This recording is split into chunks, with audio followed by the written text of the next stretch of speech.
Bonjour les filles, j'espère que vous allez bien cette semaine. Moi je voulais déjà faire une vidéo la semaine passée pour compléter mon article sur le couple, mais j'ai pas pu parce que ma voix m'a fait défaut. J'ai une extinction de voix et c'est la première fois d'ailleurs que ça m'arrive. Et c'était l'occasion de voir que sans ma voix, je ne pouvais rien faire, je ne pouvais pas travailler. Et c'était aussi l'occasion de lui dire merci d'exister parce que parfois on a des choses à disposition qu'on prend comme acquis. Et puis là, j'ai vu, ben, sans ma voix, non, je fais rien du tout. Je peux pas travailler, pas vous faire de vidéos, pas vous faire du bien. Parce que mon moyen à moi, principalement, pour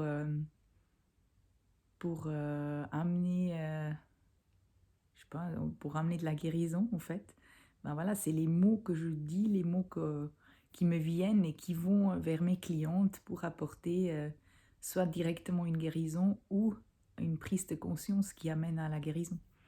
Donc c'est mon moyen principal de travail et quand ma voix n'est pas là, ben, je ne peux pas. Mais voilà, c'est aujourd'hui le bon jour pour vous faire cette vidéo sur le couple, même si je viens de m'engueuler avec mon mari, mais voilà, je me suis dit c'est quand même classique, hein. Quand on veut faire quelque chose sur le couple, il y a dans notre propre couple que quelque chose se passe. Mais c'était pas grave, hein, c'était une petite bêtise. Mais ça m'arrive aussi. Donc j'ai eu beaucoup de réactions par rapport à cette thématique du couple. Et c'est pour ça que je me suis dit, ok, je refais cette vidéo, puis je vous amène encore un élément supplémentaire qui va peut-être vous aider, parce que je vois que ça vous préoccupe pas mal. Donc c'est quelque chose, c'est vrai, un peu particulier, cette histoire d'infertilité, de PMA, ce désir d'enfant, de désir de bébé, parce que c'est quelque chose qui nous habite énormément les femmes et qui peuvent parfois pas du tout habiter l'homme. Parce que simplement, ce n'est pas dans ses gènes. Vous savez, un homme ne peut pas ressentir le désir d'un nouveau-né, le désir comme nous on a vraiment de le sentir, de le porter, ouais, de l'avoir sur nous, de cette envie de couver aussi. L'homme, lui, d'ailleurs, son rôle à lui, il va vraiment s'épanouir quand l'enfant, il a 8 mois, 1 an, puis plus en plus, l'homme, il va s'épanouir avec la relation qu'il aura avec son enfant, alors que nous, ben, nous profitons dès les premiers instants vraiment de ce lien très fort entre le nouveau-né et puis la maman. Donc quand il y a un désir d'enfant, quand il y a un manque d'enfant, lui ne peut pas ressentir le manque comme vous le ressentez. C'est quelque chose qui est vraiment particulier. Et puis je pense que c'est bien si vous appuyez sur justement cette manière positive qu'ils ont d'appréhender le désir d'enfant, parce que je vous dis, j'ai reçu des couples, il n'y en a pas un où l'homme n'a pas dit, ben, l'enfant il viendra. Ils sont vraiment toujours convaincus que l'enfant va arriver. Il n'y en a pas un qui m'a dit, non, moi je crois qu'il ne viendra pas. Ils étaient tous unanimement d'accord que l'enfant va arriver. Et c'est vrai que parfois la femme, elle ne se sent pas portée ou prise en charge par ces paroles, mais en même temps, profitez vraiment de ça parce que ça va vous aider à continuer, ça va vous aider à vous relever et à trouver des ressources autres que votre désespoir. Parce que finalement, c'est l'espoir euh, qui, qui va vous aller vers la solution. Vous voyez, typiquement, c'est mon mari qui m'a amené vers le dernier médecin qui m'a aidé à avoir mes enfants. Et moi, je ne serais pas allée. Moi, j'étais contre, hein. Moi, je ne voulais pas de nouveaux médecins, nouveaux protocoles, nouveaux machins, nouveaux trucs, nouvelles analyses. Non, c'est lui qui m'a amené là-bas parce que pour lui, c'était le médecin qui allait nous aider. Et il a eu raison. Donc, parfois, c'est eux qui prennent le relais avec leur esprit tourné solution. Et c'est ça qui va vous faire sortir ou qui va changer votre vie. Voilà, ça c'était la petite parenthèse pour vous parler du désir d'enfant et le couple. Il y aurait beaucoup de choses à dire, donc sachez aussi que les séances de couple sont toujours merveilleux. Il y a, il y a qu'à gagner en fait, parce qu'on amène une compréhension mutuelle et il n'y a même pas besoin d'aller vraiment dans l'intimité, hein. Vous pouvez simplement discuter de ce qui vous arrive, de ce qui vous préoccupe. Et puis ça amène une compréhension mutuelle qui est très importante dans ce parcours. Alors si soit vous parlez entre vous, soit vous consultez quelqu'un qui peut vous aider à favoriser la communication, puis vous allez vraiment gagner dans cette démarche. Maintenant, qu'est-ce qui est le couple? Alors vous allez me dire, oui, c'est évident, mais je vais développer un petit peu. Donc le couple, c'est l'union de deux individus. Et j'aime bien le montrer avec ce schéma-là. En fait, c'est un individu qui rencontre un autre individu. Donc ça peut être homme et femme et femme, homme et homme, et toutes les variantes qu'il y a aujourd'hui. Et le couple, c'est l'endroit où les deux individus se superposent. Donc vous créez quelque part une troisième entité, qui est le couple. Mais le couple n'est ni complètement vous, ni complètement lui. C'est vraiment une partie de vous, une partie de lui qui va faire que vous êtes un couple. Et je m'excuse, je parle de lui et de elle. Je reste dans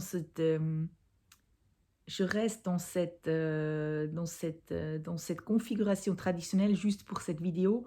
Mais dans ma tête, bien sûr, il y a toutes les formes de couple qui sont intégrées dans mes explications. Ça peut aussi être une amitié. Ça peut aussi être une relation entre maman et fille, ou papa et fille, ou papa et garçon, maman et garçon, etc. Toutes les relations, c'est la même chose. C'est la rencontre de deux individus au milieu qui crée une troisième instance qui est le couple et l'union et l'équipe. Maintenant, quand on voit ce schéma-là, on voit bien que le centre est nourri par les deux individus. Donc, ce que vous allez amener au centre, ce que vous allez amener dans cette surface qui est superposée, c'est ce que vous êtes. Et c'est pour ça que c'est très important, ce dessin, très facile, schématique, mais chaque individu est responsable de son jardin. Chaque individu est responsable que son jardin, ses fleurs, sa fertilité intérieure, j'ai envie de dire, parce que pour moi c'est une fertilité de ce qui nous habite. Nous sommes vraiment responsables que notre fertilité intérieure fleurit.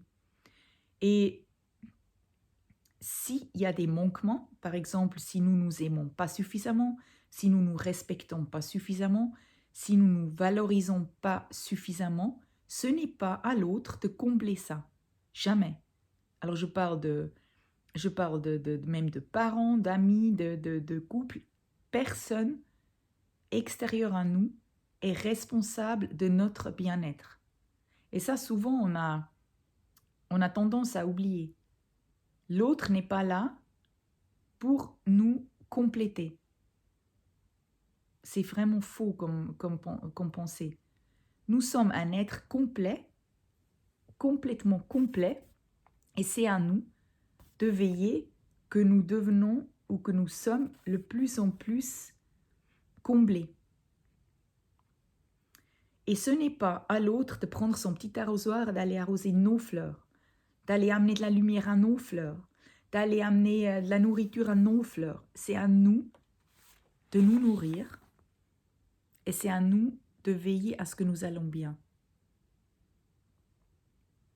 Et c'est très important parce que si nous sommes bien dans le couple. D'ailleurs, il y a rarement la violence, par exemple verbale ou physique, vient rarement d'un être épanoui avec soi-même. Si cet être se respecte, si cet être s'aime et se valorise, il ne va pas faire du mal à quelqu'un d'autre. C'est impossible.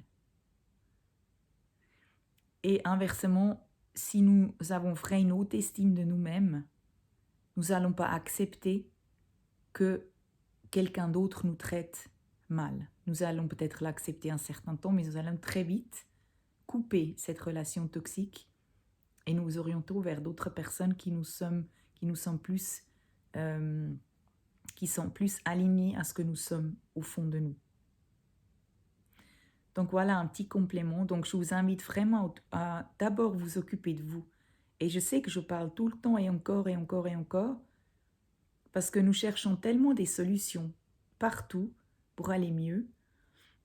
J'ai entendu en Suisse ici que les centres psychiatriques sont 100% pleins. Et c'est vraiment... ça m'attriste profondément.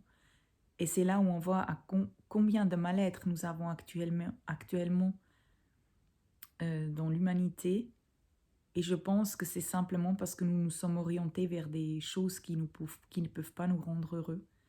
Et que c'est vraiment maintenant la bonne période pour revenir à nous et pour trouver des choses en nous qui perdurent et qui nous accompagnent dans cette vie et jusqu'à la fin, qui peut vraiment être une source de lumière et d'amour